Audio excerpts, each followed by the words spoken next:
ಆಗಿ ಎಲ್ಲ ಒಂದು ರೌಂಡು ಭೇಟಿ ಆಯ್ತು. ಸ್ವಾಮಿಗಳು ನಿಮ್ಮ ಆರೋಗ್ಯ ವಿಚಾರಿಸ್ತಾರೆ, ನಾವು ಗುತ್ತಲಾಚಾರ ಆರೋಗ್ಯ ವಿಚಾರಿಸಿದ್ದೀವಿ. ಈಗ ಒಂದೇ ಒಂದು, ಈ ಉಭಯ ಮಠಗಳ ಈ ಸಮಸ್ಯೆ ದೇವರ ಅನುಗ್ರಹದಿಂದ ಪರಿಹಾರವಾಗಲಿ, ಎಲ್ಲರೂ ಸಂತೋಷವಾಗಿ ನಮ್ಮ ಹಿಂದೂ ಧರ್ಮ ನಮ್ಮ ಸಿದ್ಧಾಂತದ ಒಂದು ಏಳಿಗೆಗೆ ಪರಿಶ್ರಮಿಸೋಣ ಅಂತ ಇದು ಸಾರಾಂಶ.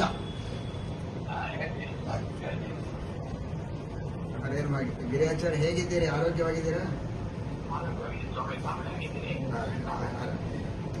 ನೀವು ನಿಮ್ಮ ಆರೋಗ್ಯ ಹೇಗಿದೆ? ಓಡಾಡ್ತೀರಲ್ಲ ಈಗ ಚೆನ್ನಾಗಿ?